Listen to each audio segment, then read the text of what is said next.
Thank you, Tony. Good morning, and thank you, Mr. Moderator, Board of Selectmen, Finance Committee, and town meeting members for inviting us here to give you an update on what's been happening on Beacon Hill over the past year. We know that there are many pressing issues that you are eager to address. Therefore, in the interest of time, we would like to offer you a brief collective update on what we've been working on in the legislature over the past year. I will be speaking on behalf of the entire delegation who is standing with me here today, and I'd like to present the highlights of what we as a delegation, Representative Muratori, Representative Coulter, Representative Hunt, and I have been working on together to advocate for Plymouth on Beacon Hill. I feel truly honored to be able to work day in and day out with my colleagues who all have the best interests of our community in mind. As we all know, the opiate crisis facing the Commonwealth is a serious problem, one that we all have been working on very hard to address. We know from firsthand experience that our community needs every advantage that it can get to stop this epidemic. Working with Governor Baker and the legislature, we have created legislation that will give communities like Plymouth more tools to help individuals struggling with the opiate addiction, while assisting and educating individuals about the dangers of addiction. A few important points included in this piece of legislation are limiting first-time prescriptions of opiates to just 7 days, requiring a 24-hour hold on someone admitted to an emergency room due to an overdose for evaluation, enabling individuals to get just a partial fill of an opiate prescription, requiring drug companies to come up with a comprehensive drug take-back system. These are just a few of the new initiatives in this first-in-the-nation substance abuse prevention and education bill that was signed into law by Governor Baker just a few weeks ago. In fact, after meeting with the governors from other states in the National Governors Conference, Governor Baker reported that this was the most aggressive opiate legislation that any state has proposed, let alone enacted. Our Plymouth Youth Development Corporation, of which Rep. Coulter, Hunt, and Muratori and I are all members, along with so many talented individuals from the town of Plymouth, requested that we insert in this legislation that would require students in driver ed classes to complete a short course educating them on the science of addiction and the effects of substance use on their young brains. We are proud that this proposal from our own town was included in this legislation and now will be another tool available to educating students throughout the entire Commonwealth about the dangers of addiction. We believe that this legislation is the first of many steps along a long journey of combating the opiate crisis. Now, more on a local note, we've also been committed to working together to provide continued support for Plymouth's tourism economy. With the 400th anniversary of the Pilgrim's Landing only 4 years away, we've been working side by side with the Plymouth 400th and town officials to ensure that this town is prepared to welcome visitors from across the nation who will travel here to participate in this commemoration. As a delegation, we were successful in securing $200,000 in the FY16 budget to be matched by the Plymouth 400 to aid in the preparations of this event, hopefully ensuring this commemoration is a huge success for Plymouth and the Commonwealth. On the state level, we've been working with Governor Baker and his administration to establish the Massachusetts 400 Commission through an executive order. After the Plymouth Economic Development Director submitted an application to MassWorks for funding our delegation worked with the Baker administration to secure a $4 million grant on behalf of the town of Plymouth for improvements of Cottage Park to increase the tax base and the restoration of the town wharf to increase economic development on the waterfront. Additionally, the Baker-Polito administration has assisted our community in advocating for $840,000 grant for the Massachusetts Cultural Council to update many of our priceless cultural facilities in our community, such as Plymouth Plantation, the Plymouth Guild for the Arts, and the Manomet Center for Conservation. Our town has a rich and vibrant history, and it is important to invest in organizations such as these so that the future generations can continue to learn and enjoy them. The Massachusetts Health Policy Commission invested $3.7 million in integrating healthcare and substance use collaborative programs at Beth Israel Deaconess Plymouth to ensure the individuals struggling with mental health and substance abuse receive the same quality treatment as those with physical health concerns. This is just another tool that will help in fighting the opiate epidemic in our region. This, as you can see, the opiate crisis has clearly been a priority of this legislative session. I'd like to take a moment to recognize this battle against substance abuse. There's really been no one devoted more time and effort to this than our own Randy Hunt, who's been working tirelessly to find best ways to help our community fight in the Commonwealth fight this challenge. Each legislator standing before you has been advocating every day to make sure that the needs of Plymouth are being heard in the legislature.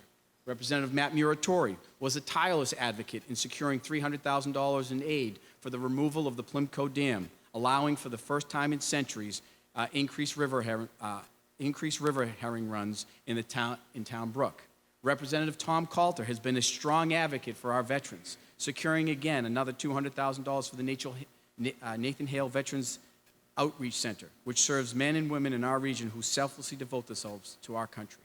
As a delegation, we have worked together with the Baker-Polito administration to invest $234,000 implementing plans for our stormwater management on Water Street, and we have invested $227,000 in state and road bridge repair assistance as part of the administration's Winter Recovery Assistance Program after last year's destructive winter storm. As I mentioned earlier, we know that you have many pressing issues to get to today. So we would like to thank you again for inviting us here to stand before you as a delegation and just give you a brief update on the work that we've been doing on Beacon Hill. We appreciate the dedication of all of the town meeting members and town officials to addressing the needs of our community and for always communicating with us to make sure that those needs are met. As your delegation, Representative Coulter, Muratori, and Hunt and I look forward to continuing to work with you on your behalf. Thank you very much for the opportunity to say a few words. Appreciate that.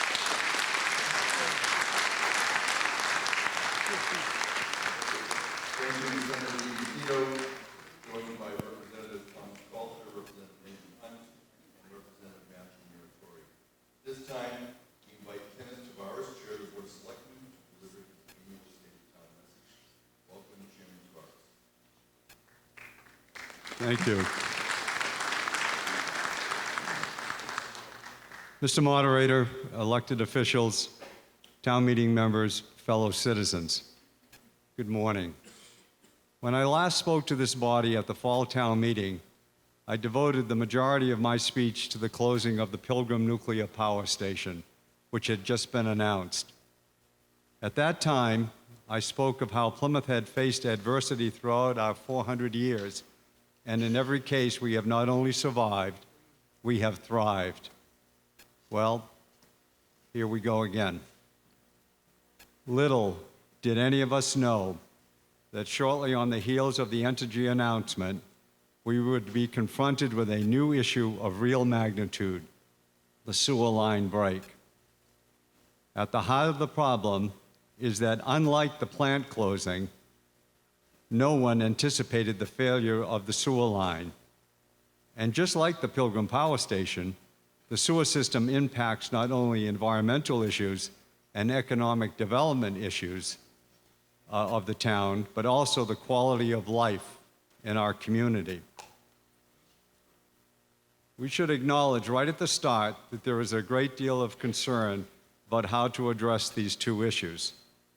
The economic and environmental challenges are daunting, but they are not being ignored. I want to assure everyone in this room and in the community we are tackling these issues head on. This is a collective effort and always will be. For example, when the sewer problems first arose, the first thing we had to do was stop the problem and contain it. We did that. If it had not been contained, it is no exaggeration to say that the results could have been catastrophic. But thanks to the hard work of our DPW staff and many local contractors, the catastrophe was averted. The next thing we had to do was to assess the damages. We did that. With that, we needed to reach out to experts and carefully determine our best options, and we did that. We were confronted with a problem that no one could have foreseen. We approached it reasonably, systematically, and with a primary goal that we never want this to happen again. We do not want future generations to have to deal with this because we took shortcuts. Similarly, when we were confronted with the issue of the Entergy closure in the fall, we did not panic, we took action. We formed a task force, we went to Washington, D.C., we went to Vermont, and we worked with our legislative delegations on the state and federal level. As I've stated before, we will not settle for the short end of the stick, and we will not be placed in a junior position when it comes to protecting this community. But if we are going to be successful, it must be a collective effort. The center of the community gave birthrights to every village center in existence today: Manamet, South Plymouth, West Plymouth, Cedarville, the Pine Hills, Chiltonville, North Plymouth, and the downtown. Each village defines itself but recognizes it is part of the whole. When one part of the community hurts, we all do. So now, we have multiple challenges that impact our entire community: the nuclear plant, the sewer line, and yes, the opioid crisis. As much as some people do not want to discuss it, all our predicaments facing our town. But even with the drug challenges, which can seem insurmountable at times, we have seen the community come together. The schools, the businesses, law enforcement, the hospital, parents, and many others are examples of coming together to address a community problem. The issues created by the opioid crisis are not as cut and dry as the nuclear plant and the sewer line, but this is an epidemic that requires a collective effort of the entire town. Although we may not solve the problem, we can help those that are being impacted. Plymouth, does not put its proverbial head in the sand when we see an issue and we unite to address it. Often, when we are dealing with major crisis, we overlook the very positive accomplishments that we as a community have made. We don't have to look fine to find the positives. It is recognized throughout the Commonwealth that our educational system is second to none. Think about the quality of life that Plymouth offers. When you watch a major event in town like our parades, concerts, and other community events, you see not only townspeople come together and celebrate, but visitors from around the country and around the world. We celebrate this town at many events throughout the year and welcome others to come in and join us. We are a welcoming community that has become a destination for those that want to be here for a day or for a week. Our town history well documents that the Native community saved the Plymouth colony in our formidable days by willingly teaching survival skills. The natives taught the settlers how to adapt to a new land, and we have to continue to adapt. We are facing new challenges which must be faced collectively, as we have done so often in the past. The town of Plymouth is on center stage, and it is not just because of our upcoming 400th anniversary, though we can expect the spotlight to become brighter in the coming years. We are a growing, dynamic community based on so many positive things. Look at how we invest in our town. We are the second largest lobster port in the state. We have an emerging aquaculture program, a beautiful town wharf being constructed. We are going to see groundbreaking at Cottage Park, and we continue to see businesses, large and small, come to this town. Now, we are coming together as a town, a community, to conduct our business this morning. This isn't about precinct 2, 3, 4, 11. We are all Plymouthians, and we work together. Our house is in order, fiscally, environmentally, educationally, and it will continue to do so with all of your help and good efforts. We must remember that many hands lighten the load. As you begin to prepare your deliberations today, I would like to leave you with some words from George Washington that I think are appropriate for the work that we are about to begin. We must never despair. Our situation has been compromising before, and it has changed for the better. So I trust it will again. If difficulties arise, we will put forth new exertion and proportion our efforts to the difficulties of our town. Thank you for listening, and may God continue to bless this great town. Thank you. Thank you, Kenneth Tavares, Chair of the Board of Selectmen. At this time, we invite Dennis Bagley, Chair of the Plymouth School Committee, who will now speak on the state of the Plymouth school system. This is Plymouth's annual town meeting coming to you live from Plymouth North High School. Welcome, Chairman Bagley. Thank you. Good morning. When you have a school district with almost 8,000 students, over 1,100 employees, using 13 schools that are spread out over 96 square miles, you need a strong strategic plan that establishes your educational mission, educational vision, and provides you with a framework from which you can actually develop and implement them. In 2010, after extensive research with staff and community members to determine what the school district did well and what it could do better, the school committee established the first five-year strategic plan that laid out how we could expand and improve our curriculum offerings, provide safe and state-of-the-art facilities, and improve community involvement and outreach.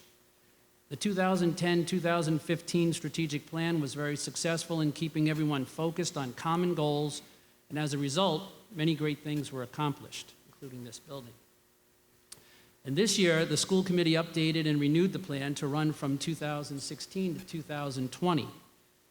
Every year, the school committee and Dr. Maestas work together to craft goals and objectives using the strategic plan as our guide. And every year, our school councils and school principals use those goals and objectives to develop their state-mandated school improvement plans. This year, the school committee is focused on the strategic issues concerning early education. Because every year we delay, the gap between those students that can afford to go to full-day kindergarten widens between those that can't afford. We recently voted to consolidate our pre-K classes now located at Mount Pleasant, South Elementary, and West Elementary into one dedicated location at PCIS. This frees up Mount Pleasant, a school building that has served the district well for over 100 years, for either repurposing or sale by the town. Because of that pre-K consolidation and the repurposing of old computer labs, we now have the space required to implement a long overdue district-wide full-day kindergarten program. In their report to town meeting, the Advisory and Finance Committee's Subcommittee on Education stated, quote, "It is a proven statistic that providing a full-day program at the kindergarten level enhances abilities to read and perform math and establishes a foundation for progress throughout the elementary years and beyond. The school committee concurs and would add that with zero construction costs and a 50% reduction in overall program costs in the second year, now is the best time to move forward with this important strategic goal and to start to narrow that gap in early education within our town." The school committee and members of staff went to all the caucuses this year to try to answer any of the questions or concerns you have about our budget and this important program. And we're all here today as you move forward. I know it's going to be a long day and a lot of debate, but ask the questions, give us the opportunity to address them, and I think we'll be able to answer anything and any concerns that you have and move the program forward. Thank you. Thank you, Dennis Bagley, Chair of the Plymouth School Committee. This time we invite Timothy Grandy, Chair of the Plymouth Planning Board, who will deliver the state of the planning record. And while he's coming forward, I'd like to ask that town meeting members sit in the center section to my right. If there are any town meeting members on the left, if you could move to the center or the right in order to assist the tellers when there's a counted vote. Welcome, Mr. Grandy. Thank you, Mr. Moderator. Thank you, Assistant Moderator. Good morning to the Selectmen, Town Manager's Office, staff, town meeting members. First, I'd like to thank the members of the Planning Board who serve with me. They do a fantastic job. week in and week out. Mr. McAuliffe, Mr. Garrett, Mr. Bukes, and Mr. McGregor. Thank you. I would also like to thank all the steering committees out there that work so diligently in the village centers to help the planning board when certain projects come to your certain village centers. Thank you very much. The planning board reviewed several plans in 2015. 5 new subdivisions were approved, creating 41 new residential lots and 56 apartments, preserving approximately 16.5 acres of open space. We also worked on approvals for Form A lots, 27 plans, creating 13 new lots. Staff continues to work with the West Plymouth Steering Committee and the Planning Board also on the update of their master plan with a goal of completion for the 2016 Fall Town Meeting. Staff and the Planning Board also continue to work with Town Council and Planning Board members to create a comprehensive overhaul of the 40-year-old zoning bylaw. The Pine Hills development continues to grow with the expansion of neighborhoods and new businesses and development in the Village Green and elsewhere in the Pine Hills. The Pine Hills LLC received excellence awards for master planning from Design Lens, a national award. Only one such award is given each year. The Pine Hills was also featured in a national edition of Builders Magazine in an article entitled Placemaking's Living Laboratory. They also received an award this year, which I think everybody's aware of, for the best community in the United States, which is a fantastic award. And Plymouth and the Pine Hills should be proud. AD Makepeace in the Red Brook development. After more than a decade of collaboration with town officials, the first new homes at Red Brook, the AD Makepeace Company's new village in South Plymouth, were built, sold, and occupied by new families. By the end of 2015, 33 homes were under construction or completed, 26 were sold or under agreement, and 14 were occupied. And sales had begun in the third neighborhood. Ultimately, the Red Brook development will include some 1,200 homes and a variety of price points and housing styles. They also opened the Old Colony YMCA's new Red Brook branch, which sits at the heart of Red Brook and is open to the public in October. Also completed is the Meeting House, which serves as a sales center and offices, a public meeting space, and a home for Makepeace Farms Cafe and retail store. Finally, I don't like to talk too long. I'm not too comfortable in front of a microphone, so I wish the town meeting members fantastic debate and vetting of all the town meeting articles today. God bless you, and God bless the town of Plymouth. Thank you. Thank you, Timothy Grandy, Chair of the Plymouth Planning Board. Town meeting coming to you live, Plymouth North High School. And this morning we welcome Mark Rich of Copeman and Page. Mr. Rich is in the front row. He'll be serving as town council throughout the session of town meeting. Welcome. And again, a reminder, the center section to the right is reserved for town meeting members only, along with the Board of Selectmen in the front and the Advisory and Finance Committee. If there are any non-town meeting members, if you could, you're invited to sit to the left or on the risers in the back so as to not confuse voting during town meeting votes. And at this time, I'd like to welcome John Moody, Chair of the Advisory and Finance Committee, who will deliver his open remarks. Welcome, Mr. Moody. Thank you, Mr. Moderator. Good morning. I'm going to dispense with my usual, often lengthy, sometimes boring comments on the improving economic conditions in the country and in Plymouth. Instead, I'm going to spend a couple of minutes talking about the elephant in the room. The elephant in the room is not Entergy, it's not a sewer main, it's taxes. Nobody looks forward to receiving the biannual tax bill and it can be frustrating for many residents to find extra money in their own personal budget to make the quarterly payments that just continue to rise year after year. I am hearing a lot of buzz, as I'm sure you are, about how the town is totally out of control, spending like the proverbial drunken sailor. Personally, I disagree with that characterization. Perhaps it is because I am too close and to see it clearly. Perhaps not. Since fiscal year 2011, the tax rate has increased an average of 65 cents per year, or 4.5%. The range of the annual increases is from 41 cents in fiscal year 2015 to 80 cents in fiscal year 2011. Over the 6-year period, those increases have added approximately $1,200 to the tax bill of the average home valued at $300,000 more or less, or about $203 per year. Since we don't all live in that average home, I like to think about increases in terms of per $100,000 of property valuation, which would be approximately $65 per $100,000, and let people do their own rough math for their circumstances.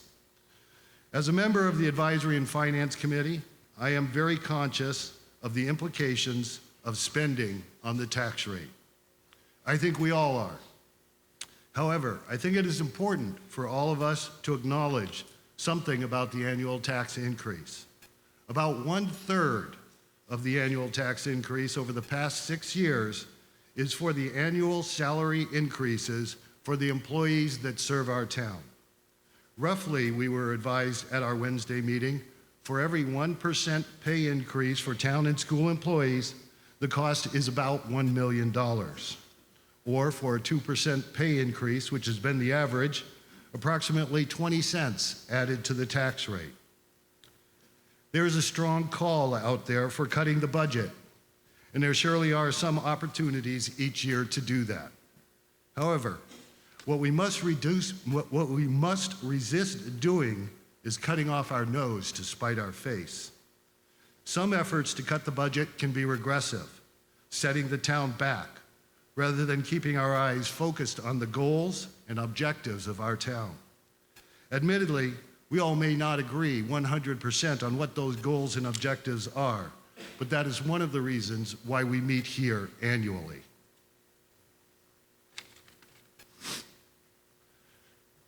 The facts are that the cost of doing business will continue to increase every year.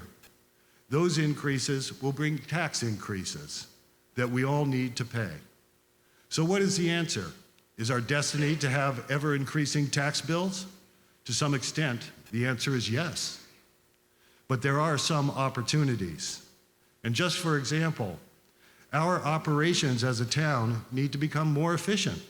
For example, we need to leverage technology where we can reduce costs. There are numerous opportunities, but the town has a very small information technology division consisting of only 4 employees, creating limitations on how quickly and effectively we can leverage technology. But improving the efficiency of our operations will only take us so far, and by itself will not dramatically change the tax trend in our community. Plymouth is approximately the same size as the communities of Milton, Quincy, Braintree, Weymouth, Cohasset, and Hingham combined. Yet, we have less than 1/4 of the combined population of those communities. Our sheer size dramatically increases our costs for police and fire, public works, and education. Our tax base is highly dependent on residential taxpayers, who must pay to support those increased resource demands. We need to take a long, hard look at ourselves and ask whether a path that limits the attractiveness of our community to large business enterprises is sustainable. We are a blue-collar community, for the most part, and need to acknowledge that we need a greater commercial and industrial footprint in town to offset the costs of delivering services to residents. As you work through the articles of the day, Please bear in mind that we cannot control the costs of doing business by simply cutting off funding. We need to keep our eye on the future, acknowledging some pain in the short term while pressing for the changes that are needed to make Plymouth stronger, more vibrant, and more affordable. With that, I would like to introduce the members of the Advisory and Finance Committee who have worked through all of the articles that are being presented to you today. And I will start with my first Vice Chairman, Mr. Harry Salerno. My second Vice Chairman, Ms. Sheila Joyce. And then clicking through in sort of random order, Ms. Patricia McPherson,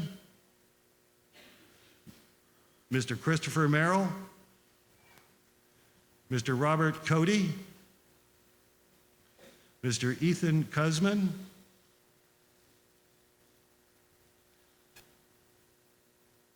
Mr. Marcus McGraw, Ms. Betty Cavaco, Mr. Kevin Canty, Mr. Harry Helm, Mr. Mike Lincoln, Mr. Patrick O'Brien, and Mr. Mark Sirico. Not present with us today, I believe, is only one member, Mr. Scott Stevenson. What you are looking at is, in my experience, and I've been on the committee for 10 years, what you're looking at is probably the youngest crew. By that I mean not necessarily chronological age, but in terms of time of service on the Advisory and Finance Committee, the youngest crew of Finance Committee members in that 10 years. If what we saw ramping up to this town meeting from that crew of individuals, I think the town has something to look forward to from the Advisory and Finance Committee in the years to come. Thank you.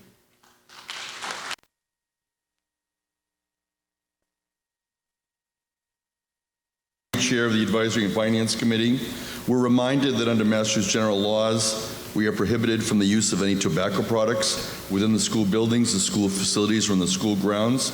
And today, Dana Goodwin is the police officer on duty for the session of town meeting.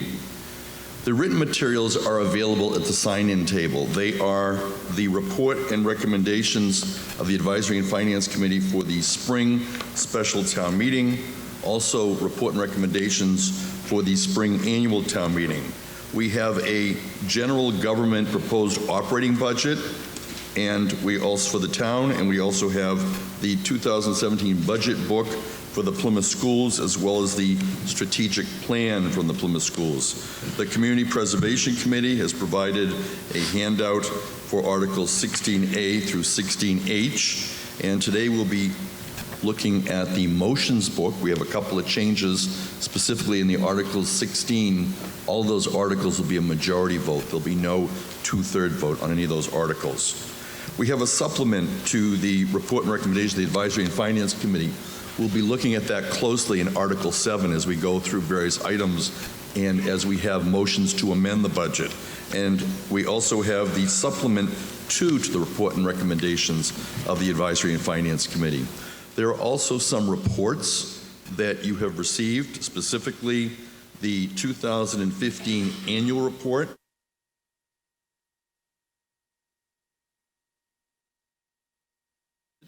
That was to be in that report.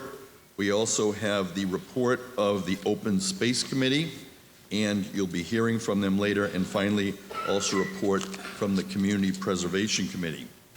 According to our town charter, Chapter 2, Section 5, Subsection 2, the town clerk is the person who keeps a record of attendance at town meeting, and so pursuant to the next subsection, a representative town meeting member who cannot attend a section shall provide written notice to the town clerk, and it is the town clerk who prepares the roll call list in advance of town meeting based on written notice received from town meeting members.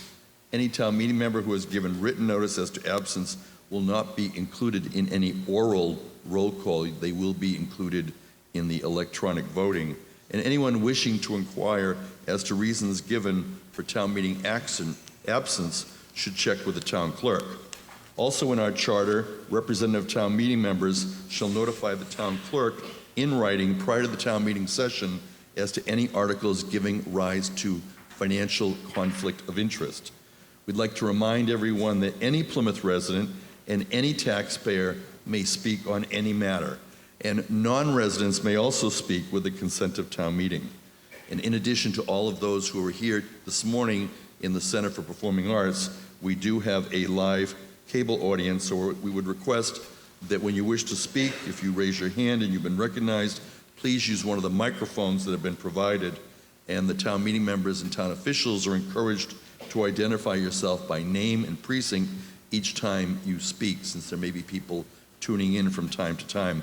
Again, as I said earlier, the members of the Board of Selectmen are seated in the front row, and you just heard the members of the Advisory and Finance Committee were introduced, and then town meeting members are in these two sections. Those who wish to present an article are invited to come down front upon the reading of the article and sit in the front rows to my left. And if you anticipate you'll be answering questions on an article, we also ask that you move close to a microphone at the start of the article. And if you're called as a speaker on deck, please move close to the microphone. Town meeting members are reminded that a vote may be questioned if 7 town meeting members rise to question the vote, and there will be some oral votes taken today. You do not need to be formally recognized in order to question a vote. You can stand up and you'll be counted. Now, during a standing vote, we ask that all town meeting members remain standing until seated by your teller, and the tellers are available throughout town meeting if you have special needs or if you have a concern that you do not wish to interrupt the meeting with a point of order. You could speak to a teller who could then communicate to me through the clerk or the assistant town moderator. Today, our tellers are Jane Bumpus, who's seated at the table. Welcome, Jane. She is our head teller, and she is joined by Jennifer Harris, Thomas Marr, and Pamela Bagardi. Town meeting member debate is directed through the moderator, and all main motions and amendments to main motions are to be in writing, and all procedural motions, whenever practicable, are to be submitted in writing in advance. And I have received a number of the motions prior to today's meeting. Some of them are shown in the motions book. If you wish to accomplish something procedurally during the course of the meeting, we encourage you to get up and inquire. We'll help to attempt to help you to frame an appropriate motion or question that's consistent with either past practice or our parliamentary handbook. Our parliamentary handbook is town meeting time, and we follow that.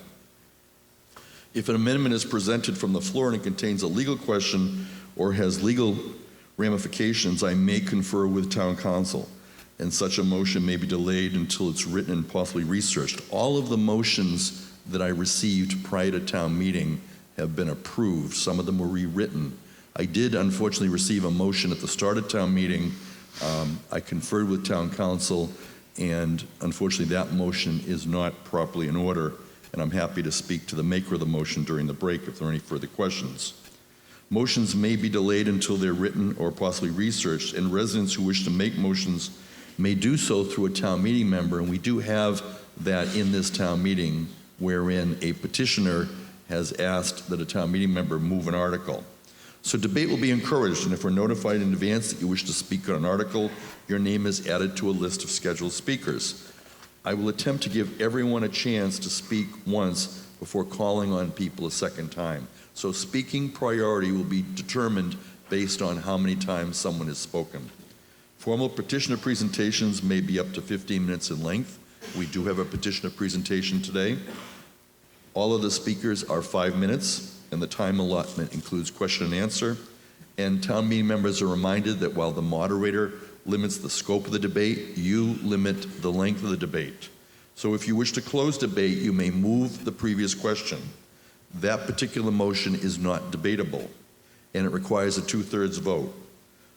As assistant moderator, Mr. Losi and I will be presiding throughout the town meeting, and we will not become directly involved in the substantive discussion, but we'll act as procedural facilitators to this legislative body, and we'll try to be consistent and follow common sense. Now, on some of the substantive motions, we may receive procedural motions. There is a motion to fix the method of voting if someone would like a roll call if it's not required. Standing votes will not always be required on a 2/3 vote unless the chair is in doubt. Now, a motion to change the order of the articles is a 2/3 vote, and a town meeting member who votes on the prevailing side of a motion may later move to reconsider a motion. Today, we'll recess within 2 hours from the start of this meeting, as provided in our town charter, and a reminder that quorum is presumed throughout town meeting. So following the recess, we will reconvene promptly 15 minutes following the recess and proceed with town meeting.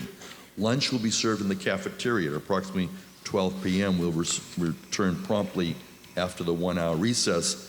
And today we will once again have electronic voting, and all of you should have your handsets ready to vote shortly. The return of the warrant to the annual town meeting shows it's properly been served. If there are no objections, we'll waive the reading of the constable's return of service of the warrant in the annual town meeting, and further, if there are no objections, we'll waive the reading of the warrant. And this will be your first vote on the electronic voting. Mr. Moody moves that the adjourned sessions of the annual town meeting be held on the following dates and times at Plymouth North High School: Monday, April 4th, 7 p.m., Tuesday, April 5th, 7 p.m., Wednesday, April 6th, 7 p.m. Discussion.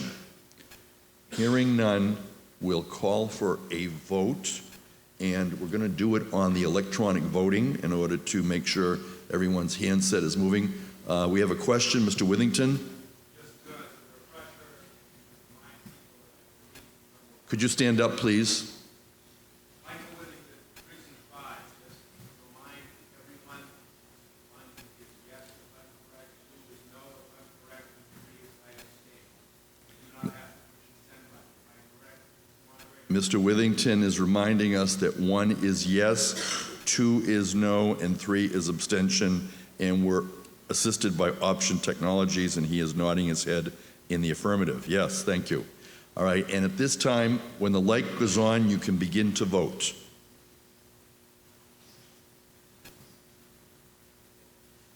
And we're waiting for Option Technologies to set up the vote for this particular motion. There is a light here, and then once it goes on, you'll be able to vote. This is Plymouth Town Meeting coming here, and you can vote now. And you'll see on the screen that the seconds are ticking down, and we can see how many people have already voted. Of 134 town meeting members,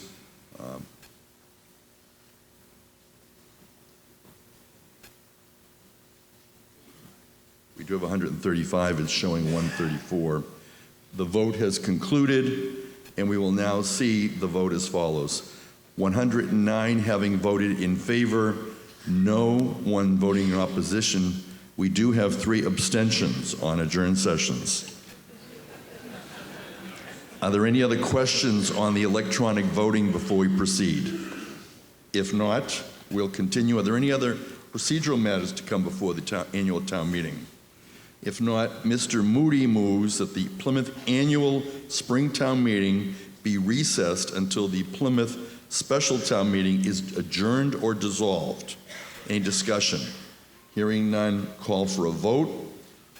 There'll be an oral vote. All those in favor say aye. Aye. Opposed say no. The motion carries. The annual town meeting has been recessed at 8:55 a.m. And at this time, we will continue. The return of the warrant of the special town meeting shows that it's properly been served. If there are no objections, we'll waive the reading of the constable's return of service of the warrant of the special town meeting.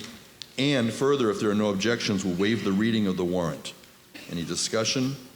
If not, we'll proceed to the Article 1 of the special annual town meeting. And if you can now move to the special town meeting. Article 1, and we're going to read the motion. Mr. Moody moves the town vote to amend the personnel bylaw in accordance with a memorandum dated February 4th, 2016 under the Director of Human Resources located on page 19, and the SEIU Collective Bargaining Agreement Memorandum of Agreement dated December 23, 2015, located on pages 20 to 24 of the Special Town Meeting Report and Recommendations of the Advisory and Finance Committee. This is a majority vote, and unless we note otherwise, the Board of Selectmen are in support of the motions of the Advisory and Finance Committee. Mr. Moody. The Advisory and Finance Committee unanimously recommends town meeting approve Article 1. Town meeting approval of this article will authorize minor administrative changes to the personnel bylaw and accept a new collective bargaining agreement with SEIU. Details of the SEIU agreement are summarized in the Memorandum of Agreement dated December 23rd. The SEIU agreement provides a 2% COLA increase for fiscal year 2016, the current year, 2.5% in fiscal year 2017, and 3% in fiscal year 2018.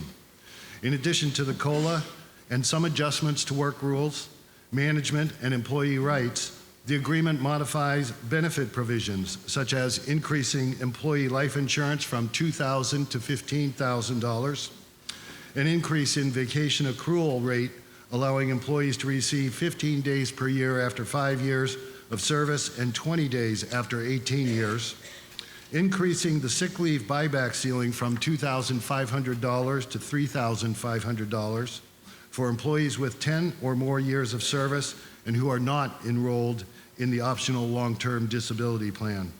And finally, adding a longevity pay provision for employees of this bargaining unit.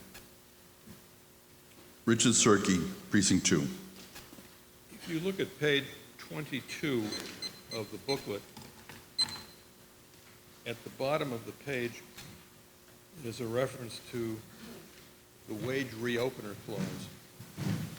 And it says, "It is understood that if any other town-side managed collective bargaining group reaches an agreement for a salary-related increase during the lifetime of this contract only, the contract will be reopened on the basis of salary increases." I know that that language is not being changed by this article, but I think it's important for the town meeting members to note that language.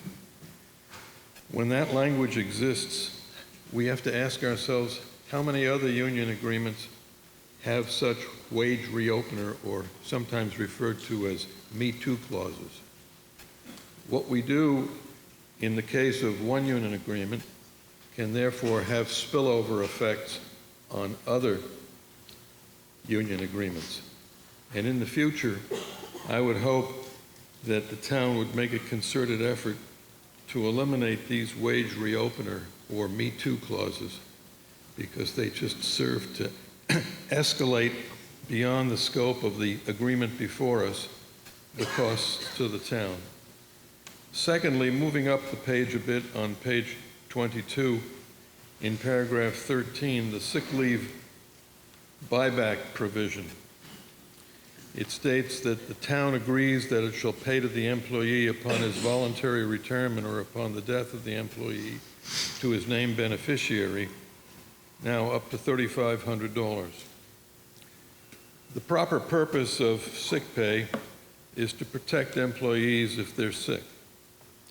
It's not to confer a bonus on employees who are honest or healthy. Employees are expected to be honest and are expected to show up for work able to do their jobs.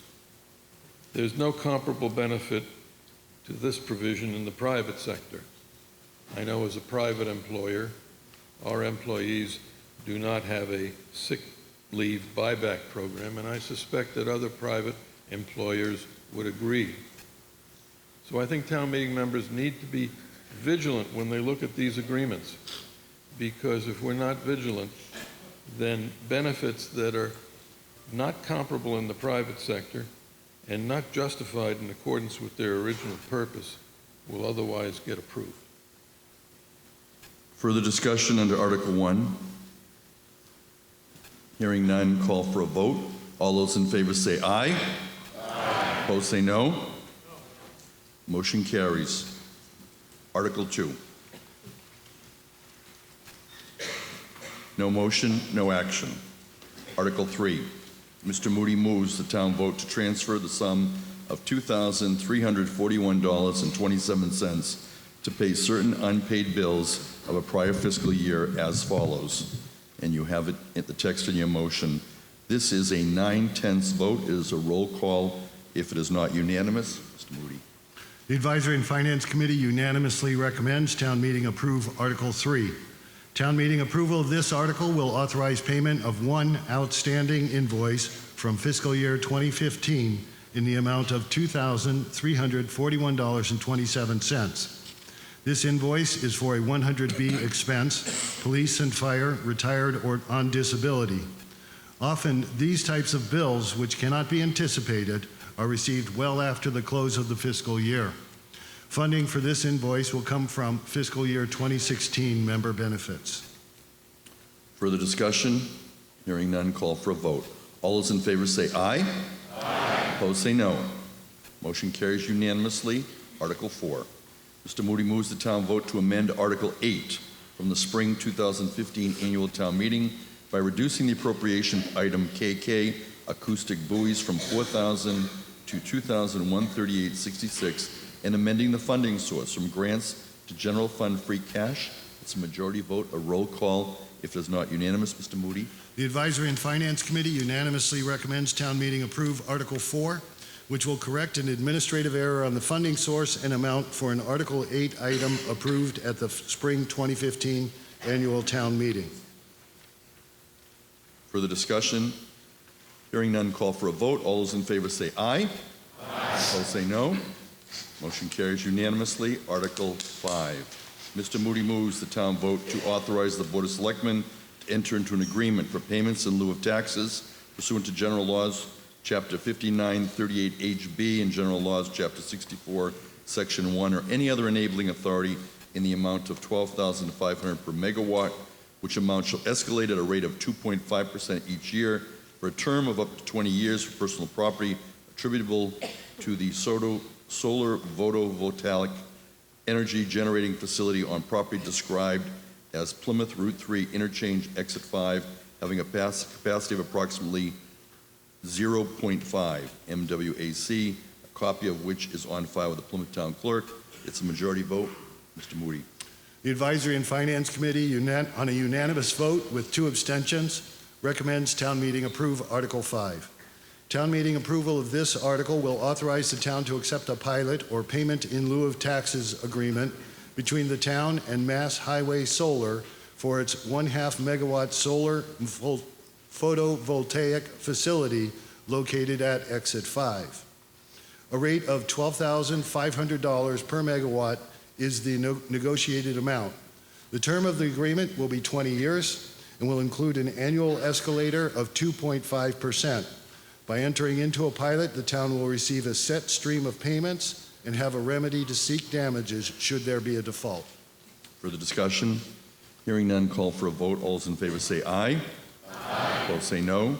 Motion carries. Article 6.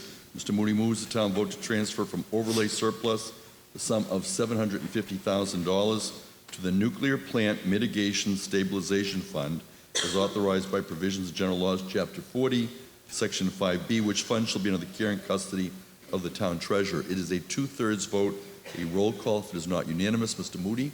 The Advisory and Finance Committee unanimously recommends town meeting approve Article 6.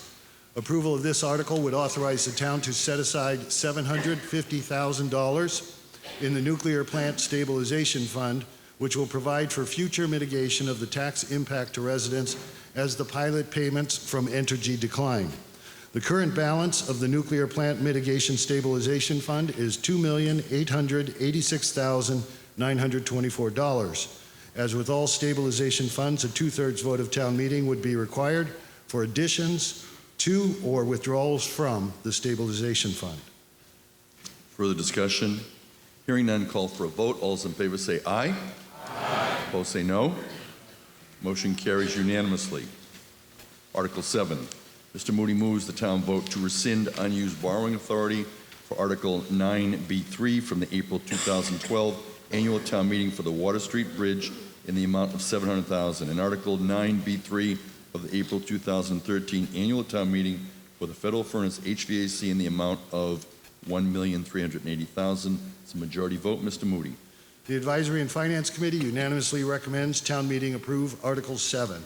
Approval of this housekeeping article would rescind borrowing authorizations for Article 9B3 of the 2012 annual town meeting for the Water Street Bridge in the amount of $700,000 and Article 9B3 of the 2013 annual town meeting for the Federal Furnace HVAC project in the amount of $1,380,000.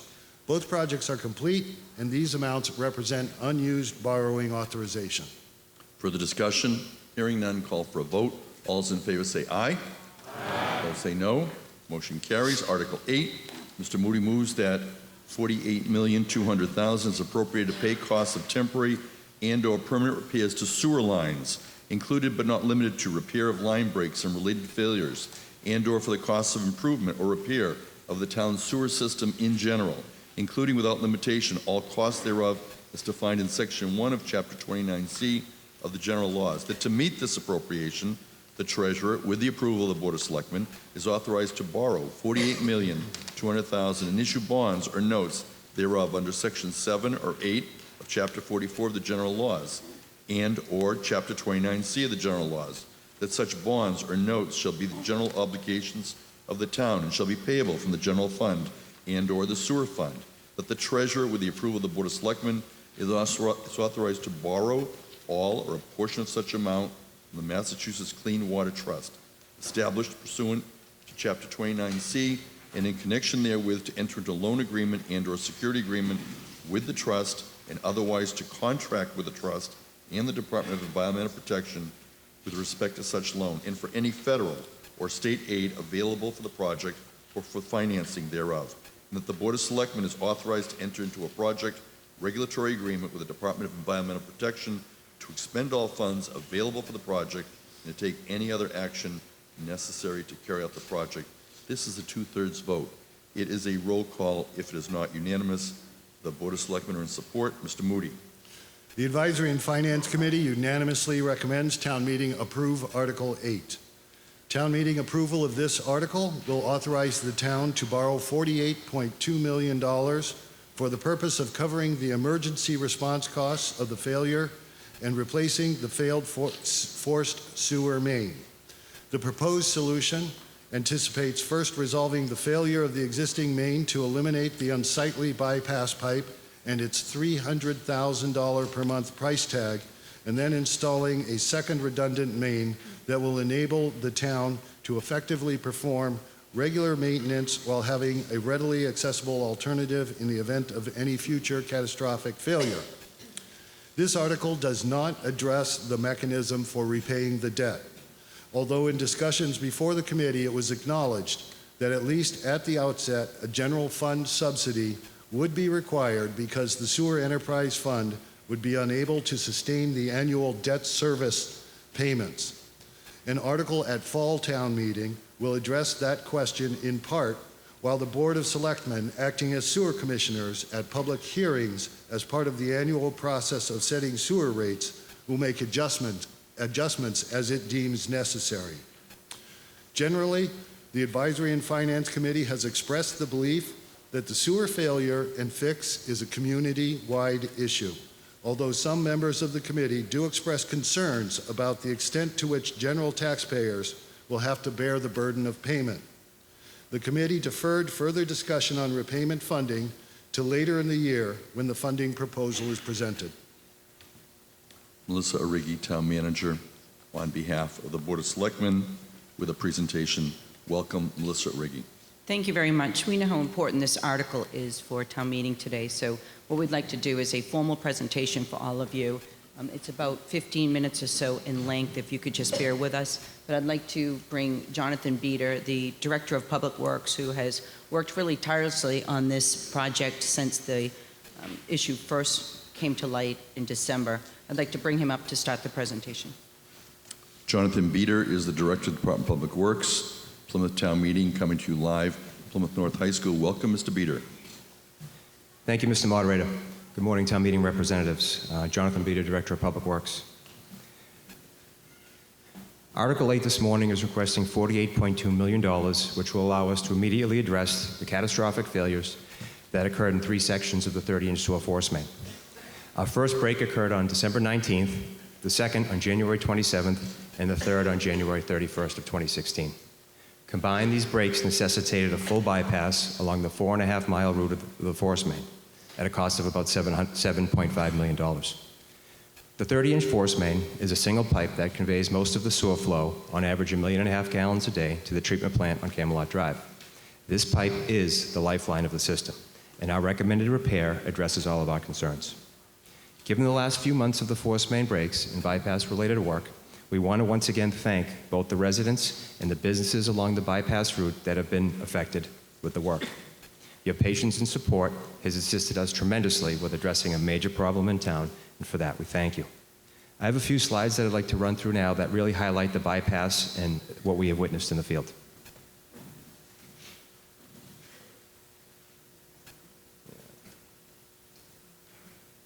There we go. So this first slide really shows a pretty general layout of what the sewer collection system is in town. We have 3,300 service connections. It expands pretty much the northeast quadrant of the community. This is the pump station here on Camelot Drive. The Water Street headworks here. This is Cherry Street.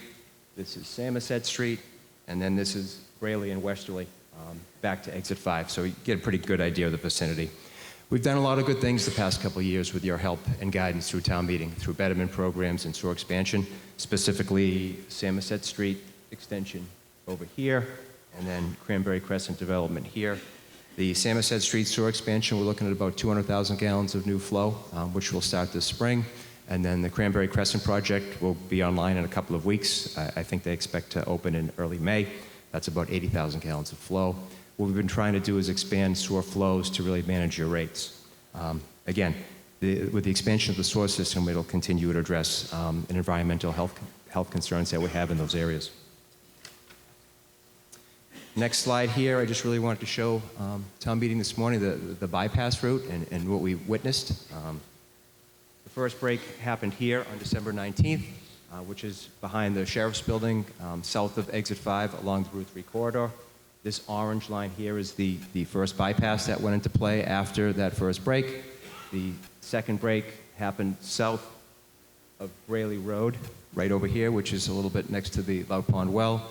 And then the third break happened over here on Westerly Road. You have to forgive me looking back and forth. It's a little bit difficult. The third break, the third bypass, should I say, really was an effort because of the amount of sludge and grit in the force main that we uncovered. When we completed the second bypass and went to tie in, we cut the main to get at it, and we had about 8 to 10 inches of sludge.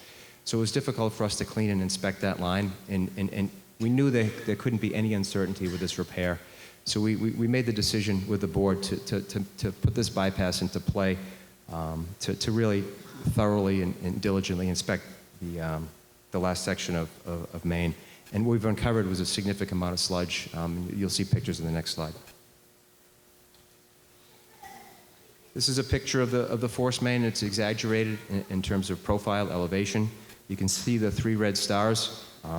And the breaks happened in order. Here, Long Pond Road, here, Braley, and then here, Westerly. This is a picture of the pipe that we uncovered over here by the first break. What we've been able to determine is that the pipe failed due to internal corrosion. Due to the pipe size, the low velocities, and the source system creates hydrogen sulfide gas. It's cement-lined ductile iron pipe, and what happened is that gas ate the cement lining, which attacked the steel in the pipe, and it slowly corroded over time. You know, in general, we did with our engineering companies over the past couple of months after the first break, we've been able to determine that the dips, the bends in the force main, it had accelerated the flow, creating air pockets, or what we refer to open channel flow in that force main, and that really accelerated the breaks. This last slide shows you a picture of the 3 breaks specifically. Top left is Long Pond Road. The top right is Westerly, and then the bottom left is Braley, and then this picture here just shows what we uncovered the top of the pipe of that first break. We assumed we were hoping it was going to be mechanical, but as you are all well aware that it was not. It was the corrosion. That was very unexpected for us.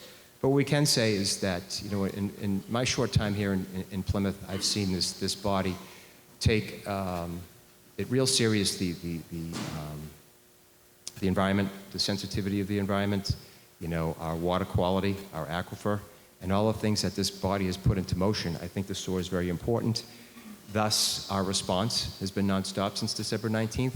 We've been working every day around the clock to make sure that we could contain the spills and control the spills. A lot of pumping went into this. I'm sure you've all seen the Water Street Pump Station, what's going on down there.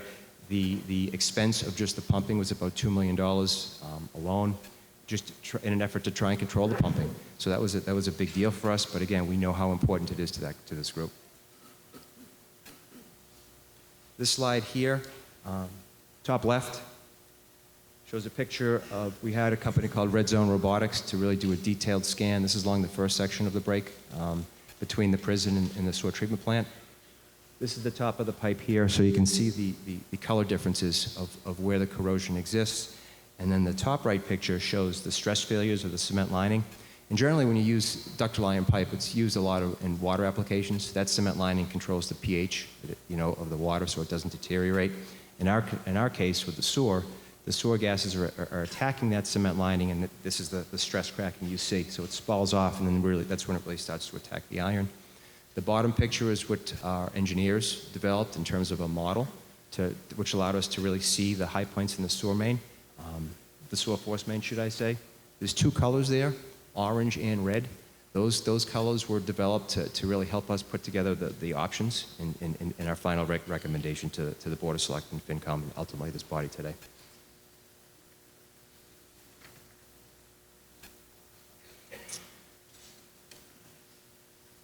So Article 8 requests funds for what we believe to be the most effective long-term solution, which addresses pipe size, pipe type, pressures, velocities, maintenance, and redundancy with the addition of a second pipe.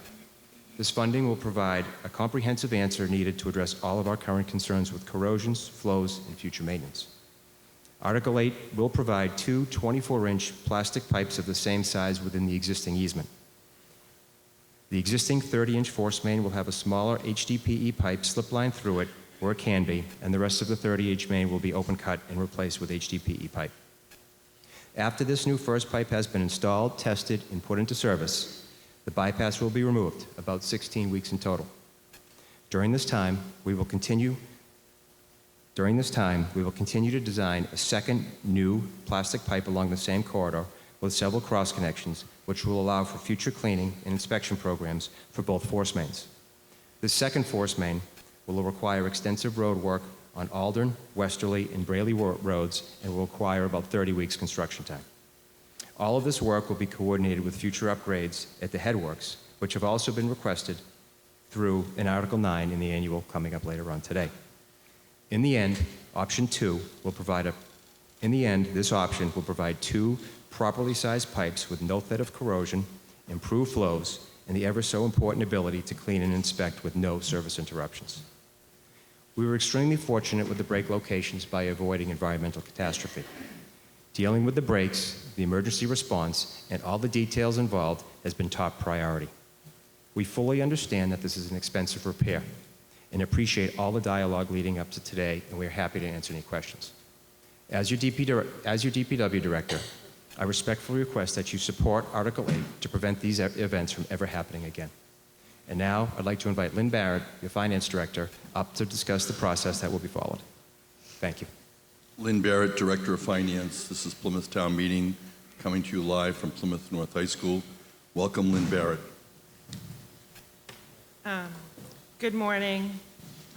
Lynn Barrett, your Director of Finance, and I'd like to apologize at the outset because we're definitely going to go over the 15-minute period, especially, I think, with my comments. I think what I'd like to stress to you today is the importance of this project and what has happened to date and how we proceed going forward. It's just really important. Sorry. Okay. What we're asking you today to do is to do an authorization to borrow. And basically what that means is you're authorizing us to borrow the money to do this project and do the repair. The timeline, excuse me, this project as presented, the project as presented has been submitted for approval to the Massachusetts Clean Water Trust as a financing option. Also known as the State Revolving Fund, Massachusetts Clean Water Trust is a funding option established by the state through the Department of Environmental Protection for communities to fund wastewater clean water projects at a lower interest rate than a community would get on their own. The town of Plymouth has had a history of using Massachusetts Clean Water Trust for financing water, sewer, and solid waste projects. The town also participates in the Title V loan program through Massachusetts Clean Water Trust, which allows the town to gain access to funds to provide low-interest loans to Plymouth homeowners to upgrade, repair, or replace their septic systems. You will see in an article in the annual town meeting requesting approval of town meeting to continue this program with more funding. Massachusetts Clean Water Trust offers loans at 20 or 30 years for this particular project at a 2 or 2.4% respectively. The current short-term rate with Massachusetts Clean Water Trust is 0%. I just found that out yesterday in my communication with Massachusetts Clean Water Trust. The short-term interim financing is 0%. So as we go through this project prior to permanent financing, we will not have to pay any debt service on that interim financing. What that means is we most likely will not have to vote anything at the fall town meeting to include any short-term interest in the fiscal 17 budget. Also, there is possible contract assistance if we meet certain criteria. In addition, just yesterday afternoon in my communication with the contacts at Massachusetts Clean Water Trust, there are also options for us to finance this project with them with regards to doing alternative structure of the principal and interest. I'll discuss this a little bit later in another slide so that I can try to explain to you how that would work. Since the first break in December, the town has been operating under an emergency declaration due to the threat to health and safety of persons and property in accordance with Massachusetts General Laws, Chapter 44, Section 31. This statute allows a community to react quickly to a situation like this without a town meeting appropriation. Once the declaration is made, the Department of Revenue approval is required. Declaration was dated on December 23, 2015, and DOR approval was received the same day and updated subsequently due to the additional breaks on January 29th. The town has been through this process before for severe wind and rainstorms. So we've done Chapter 44, Section 31 before. So we are familiar with how the process works. The requirement of this statute is that you have available cash flow, and payments made under this authority must be reported to the assessors for inclusion on the fiscal 2017 tax rate recap, unless otherwise provided for through appropriation or other means. And that's what we are asking you today by authorization to borrow, that is our appropriation and other means versus putting it on the tax rate all in 1 year. That is the reason for the request today. We would like to address this situation as soon as possible in hopes to minimize the bypass monitoring costs of approximately $300 a month. The project would be able to get started right away, and the bypass would be eliminated sometime this summer. The permanent solution will follow right after that. Once approved with Massachusetts Clean Water Trust, we would submit costs to them, and they would reimburse the town. This is a similar type process that we undertake with the Massachusetts School Building Authority in the school building projects that you are familiar with. As we incur expenses for Plymouth South High School, we submit monthly to MSBA, and they reimburse us monthly. This type of process with the Massachusetts Clean Water Trust would be considered our interim financing period, which falls under that 0% interest rate that I referred to. Massachusetts Clean Water Trust goes out to market for permanent financing on an annual basis. Depending on when this project closes out, we could possibly be under interim financing until February of 2018, which would result in principal and interest payments starting to incur in fiscal 2019.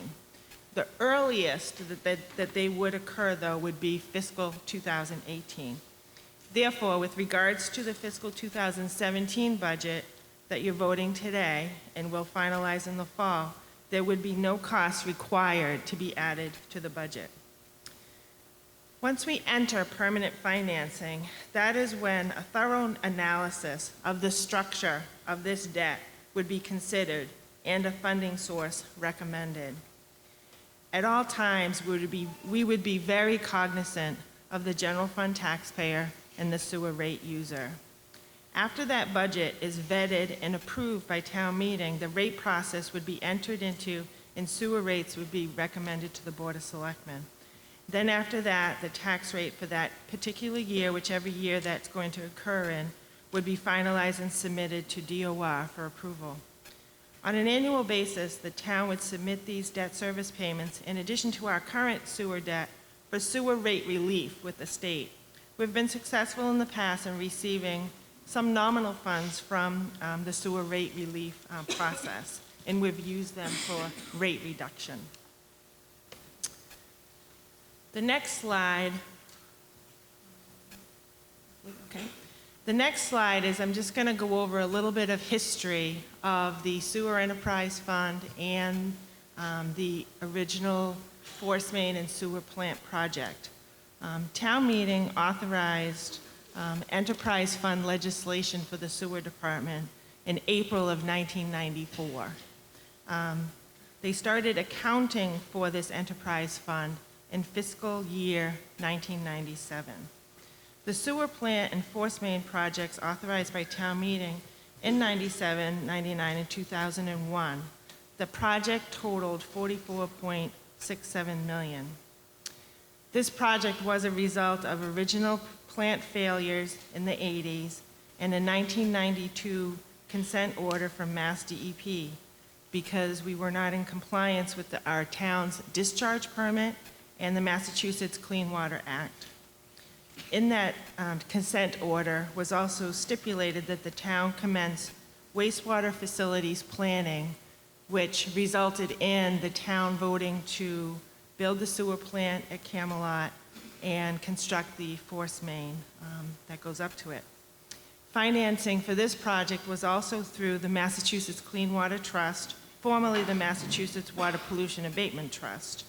The remaining debt service on this project currently right now is $10.3 million, and that includes both the sewer plant and the force main.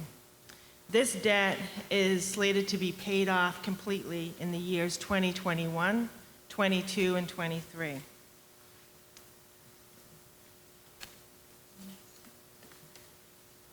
This next slide is a graph since 1994, when town meeting adopted enterprise fund legislation, and there's a little red line.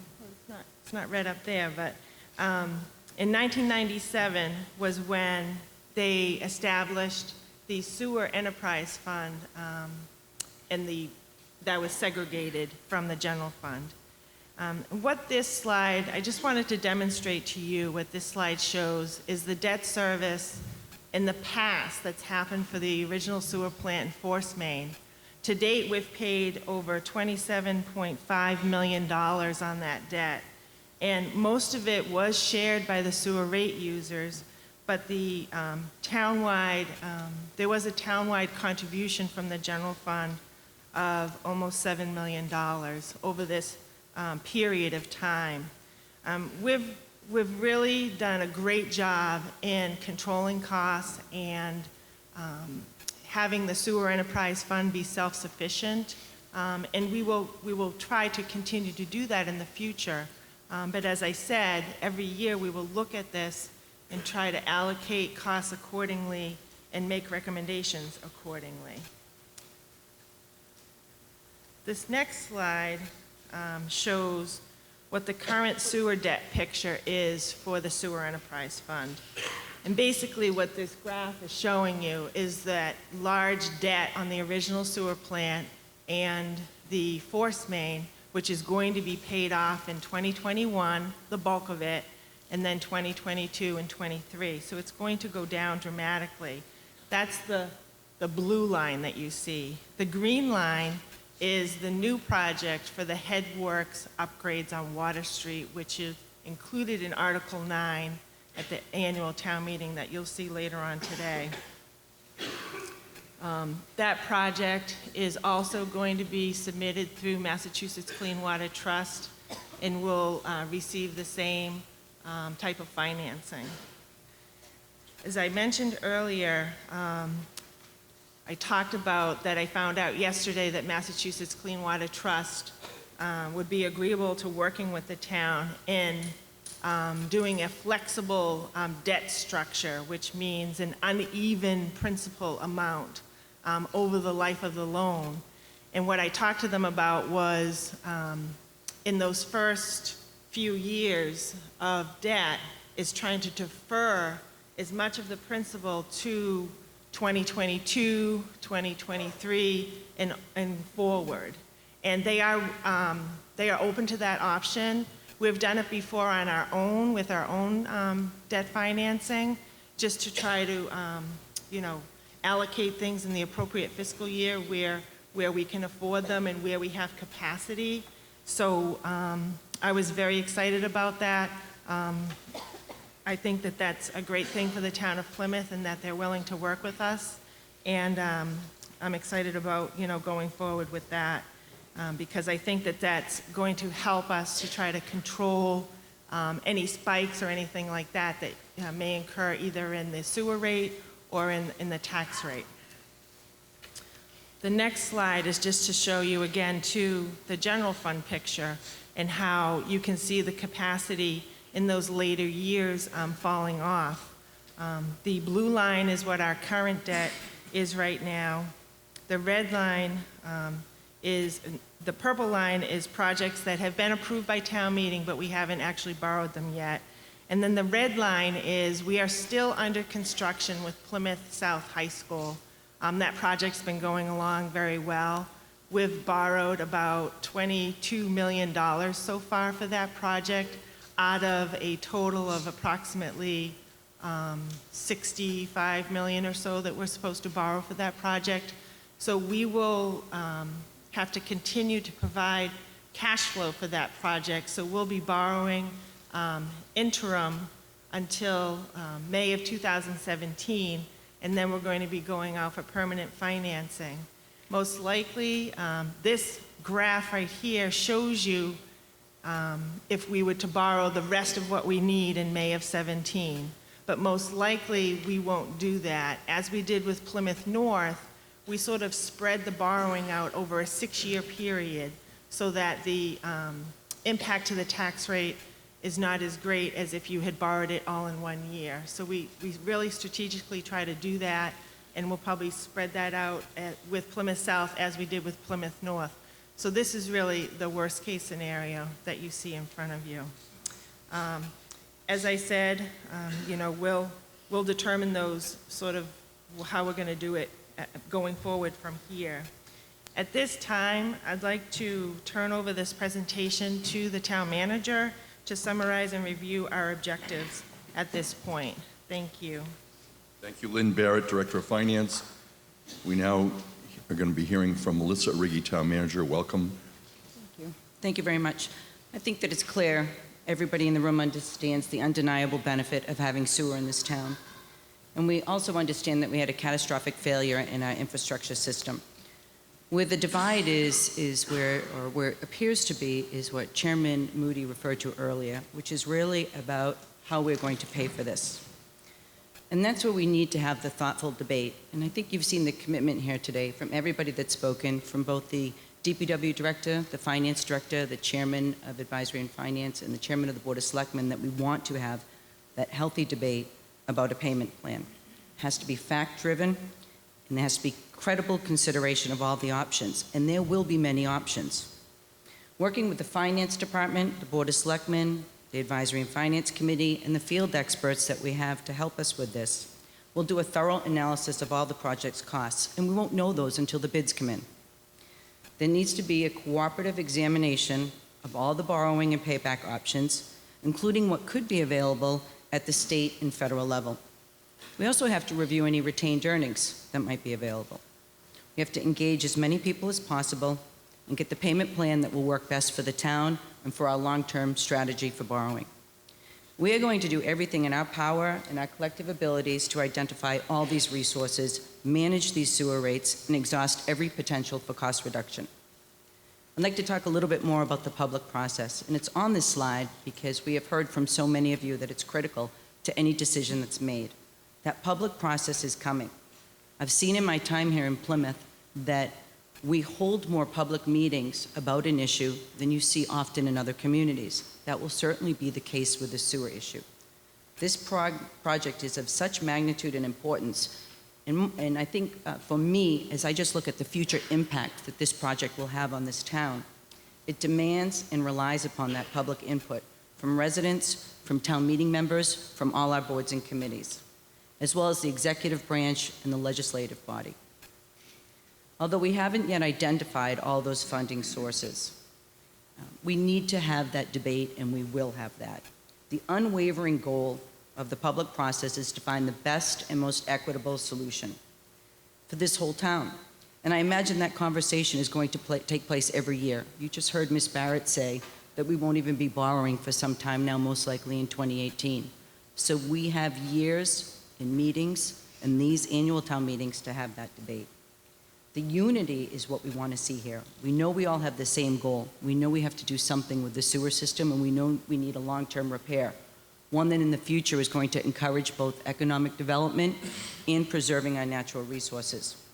We just need to be fair-minded and reasonable in that debate. I also want to assure every one of you and all the town meeting members here that the funding to repair this infrastructure is going to be something that is reviewed on a regular basis. Now, we meet weekly as department heads. This is something we've already talked about since the break occurred. I appreciate the work that Lynn Barrett was even able to do yesterday, working with the state to determine that we could get that 0%. That was something we were hoping to be able to announce, and I'm glad that we were. You also see listed on here a recovery of the cost through the legal process. We are committed to actively pursuing any legal remedy, and it's a critical part of what will take place moving forward. We need to find out where the responsibility lay for this major catastrophic failure of that pipe, and we need to pursue the avenues to be able to get some of that money back to the town.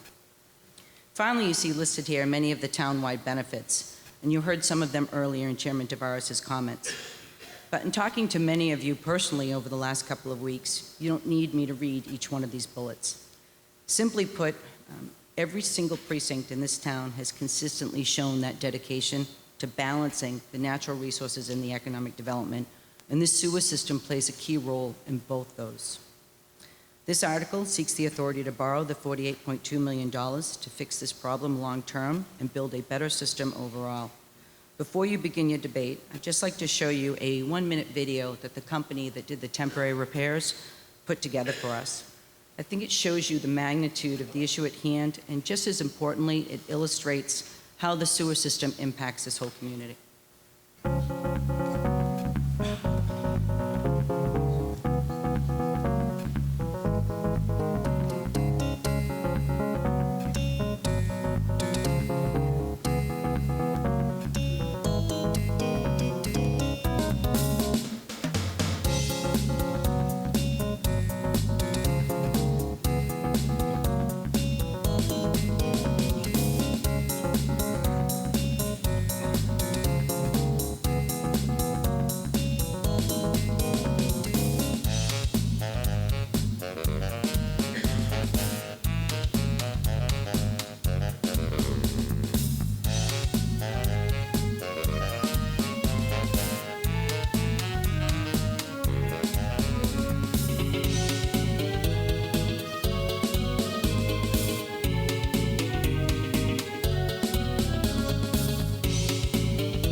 We'll now continue with the debate. Patricia McCarthy, Precinct 5. We're debating Article 8 of Plymouth Special Town Meeting, coming to you live from Plymouth North High School on Saturday, April 2nd. Welcome, Patricia McCarthy. Thank you, Steve, and town meeting members. Pat McCarthy, Precinct 5. I've lived here over 40 years and been a town meeting member on and off for 25. And first of all, I'm speaking in absolute support. And I just want to thank immensely the Board of Selectmen, the town manager, JB, and all of the staff that averted what could have been a catastrophic issue environmentally and for all of us in the town of Plymouth in the past couple of months. It's astounding to see what was accomplished, and many people, I think, had no awareness except for traffic jams of what was going on. So I just have to applaud them and thank you. In light of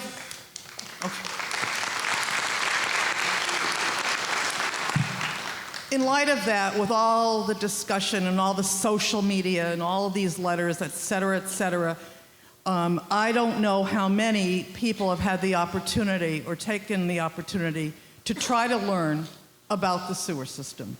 I've been to many meetings and watched a lot of discussions on TV in the last couple of months and asked many questions and tried to understand what is going on. And Lynn Barrett's amazing with all of her financial expertise. She astounds me, and that's way beyond what I can understand about the actual sewer. I'm speaking, though, as a town resident of over 40 years who has a septic system and well. And as a citizen in that type of a residence, I've replaced my leaching field to a cost to me and my family, and I've had to replace well parts to me. And we pay electric costs to use our wells. So I don't have town water and I don't have town sewer. But this issue is a community issue. I am totally convinced of that.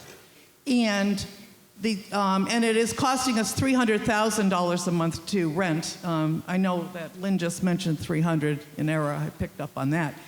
However, in light of what it means to the community, the 3,300 users are not just single-family homeowners, as I think some people think.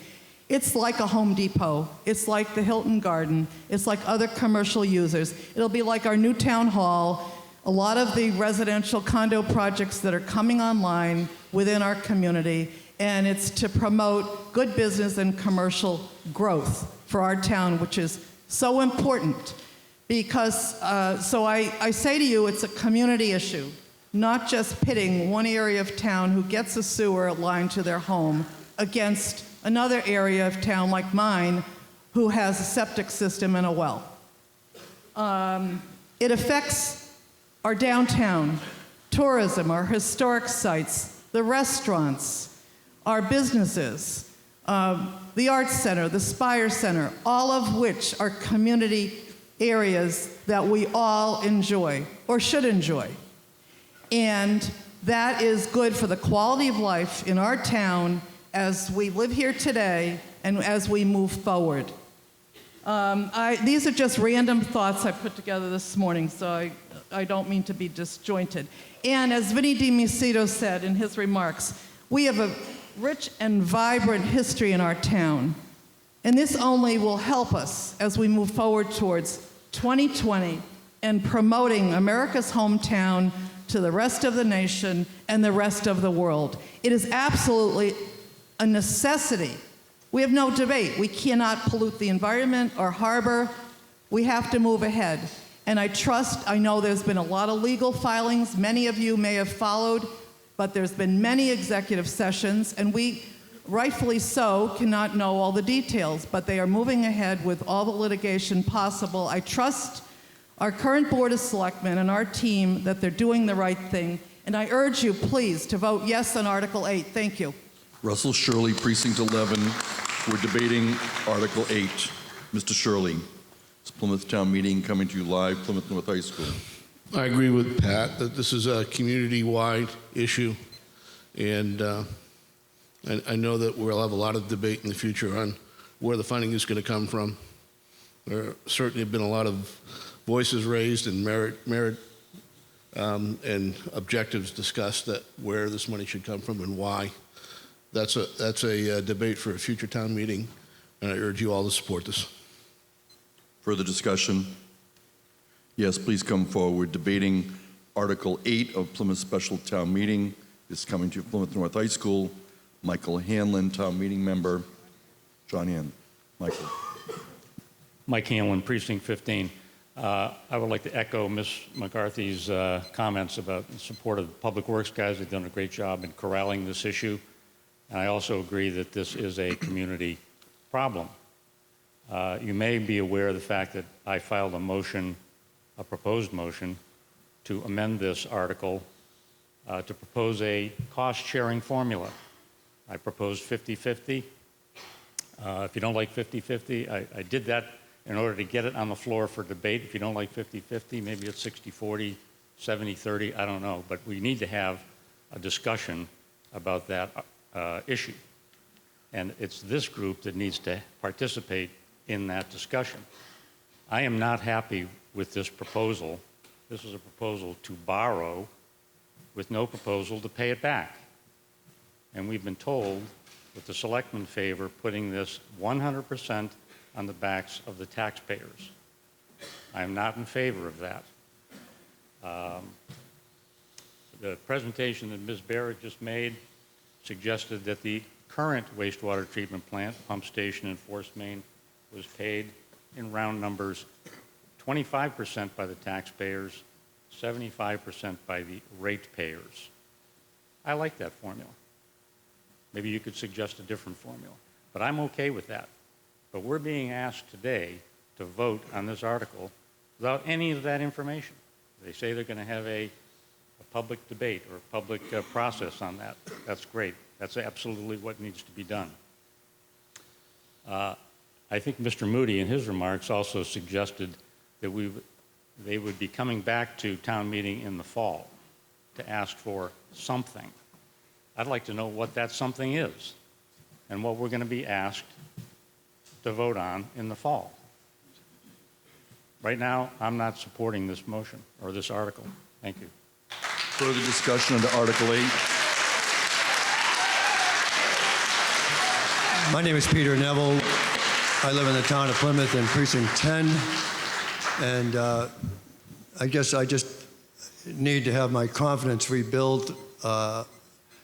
It would be very hard for me to support this article as a town meeting member because I don't understand the lessons that were learned when we had 3 incidents, over, 8 weeks. So how we got here might help me to understand why spending $42 million to fix something when I don't understand what happened. Was there something that could have been done that wasn't done? And don't we need to understand that a little bit more before we vote in support of this? Thank you. Thank you.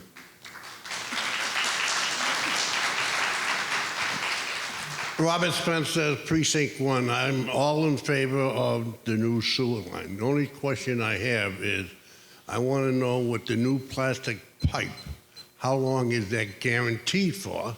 That's number 1. Number 2, are they going to start the new line first and then run the other line through the existing pipe? That's what I want to know. Thank you. And the other thing is, if the town is successful in getting some money back from whoever didn't take care of it, will that money go to pay off some of that loan that we are going after? Thank you. Jonathan Beater, Director of Department of Public Works. Do you care to answer any of these questions? This is Plymouth Special Town Meeting, Article 8. Mr. Beater. Thank you, Mr. Moderator. To the 2 prior speakers, the first question as far as the 3 incidents in terms of response. Not going backwards to address the design of the operation and maintenance, there's several high points in the force main with open channel flow in terms of air, low velocities, low flow in the pipe material type in terms of ductile iron. Those are the 3 contributors in terms of the failures. The option we're asking for today is a smaller size pipe, which will increase velocity and pressure, and it will not corrode. And then in terms of how long will it last, we anticipate 50 to 75 years. As part of this project, we would develop a very detailed standard operating procedure as far as how we clean and maintain those lines. And again, this option would slip line the existing 30-inch pipe. We have spoken to the state over the past several weeks. We've obtained what's called a DCAM waiver. We would select several qualified contractors after town meeting if we're successful today, and the work would start right away. That waiver would allow us to get away from bidding and advertising, so work could start immediately. So we would start the slip line in the next couple of weeks to get the bypass out of here. As you heard, we're looking at a cost of $300,000 a month. That's an important issue for us. So slip line, get the bypass out, about 16 weeks. At that same time, we would develop a detailed plan for the new pipe, which would be a 24-inch plastic pipe in that same easement, same alignment. Those two pipes would be cross-connected between each other, which would allow us to clean and maintain and inspect. Again, we're looking at 50 to 75 years, properly sized plastic pipe with no threat of corrosion. Thank you. Stephen Palmer. We're debating Article 8. This is Plymouth Special Town Meeting coming to you live from Plymouth North High School.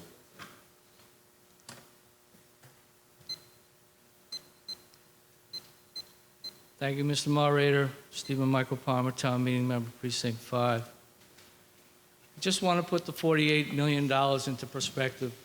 $35 million will buy you the 24th floor on Park Drive and 57th Street in Midtown, better known as Trump Towers. 5 bedrooms, 3 bathrooms, 6,200 square feet, Central Park, east views, monthly rent $80,000.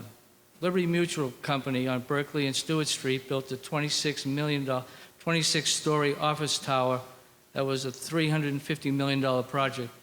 They spent $4.5 million to renovate the executive suites. They have 2 corporate jets, 2 corporate helicopters. Yet they got a $46.5 million tax break passed by the Beacon Hill lawmakers. I call it corporate greed, corporate welfare. Back to the article. The sewer pipes don't rot out this fast. I have my own theories, none of them good for town management. I go to these meetings and listen to the board members who are sitting on their hands about the failure. Oh, the pipe maker, we're going to sue them. Good luck. This isn't going to solve the problem. Oh, I hear the catchphrases, the horse is out of the barn and someone left the barn door open, etc. Now to my point. Where are our state legislators when we need them? State money hasn't increased in this town since Murray left. If Beacon Hill lawmakers can give a $124 billion company a $46.5 million tax break, then why do the taxpayers in this town have to come up with $48 million for a problem they're not responsible for? Why do the taxpayers always have to get the bad end of the stick, but we are beating them to death with it? I talked to the man in Pine Hills the other day while getting signatures. He said that his real estate taxes went up $3,000. This must stop. I'm not voting for this article. Anthony Provenzano, Board of Selectmen. Morning, town meeting members. Tony Provenzano, Vice Chairman of the Board of Selectmen. I just want to clarify, the Board of Selectmen as a body has not taken a position on the payback of this bonding. As a body, we have not, although we have an important role to play in the future in terms of how this will be paid, insofar as we sit as sewer commissioners and we set the sewer rates. And as we had some historical context provided by the finance director, you can see what has happened in the past with sewer projects in terms of general taxpayer subsidies to some of these.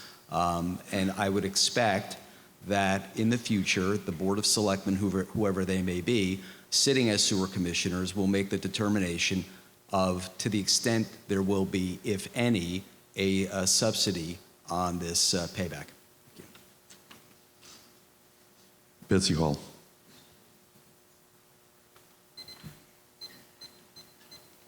Good morning, and certainly thank you to all of the people who have worked so hard on this issue.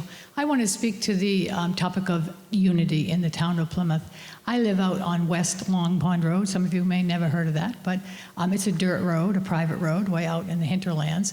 And the town meeting voted a number of years in a row to maintain that road. I never heard the people from downtown say, I don't ever go out to West Plymouth, to West Long Pond Road, so I don't want to vote for that because I don't benefit. When new schools were recommended for the south part of Plymouth, as that part began to be developed, I didn't hear anyone from downtown saying, oh no, our kids will never get to a new school, so why should we pay for a new school for other people's kids? Buses travel great distances throughout this town, while downtown children walk to school. I don't hear from downtown people saying, you know what, I don't know why I should pay for buses for other people's kids. Fire stations. People on Bourne Road got a new fire station. I didn't hear people from downtown saying, you know what, I think that the people on Bourne Road should pay for that fire station. Let's let just them pay for it, because we already have a fire station and we're not getting a new fire station. There are a number of examples where the downtown has supported every other part of this town, and I hope that every other part of this town will support the downtown. Thank you. This town meeting will stand in recess to 10:13 a.m. Thank you.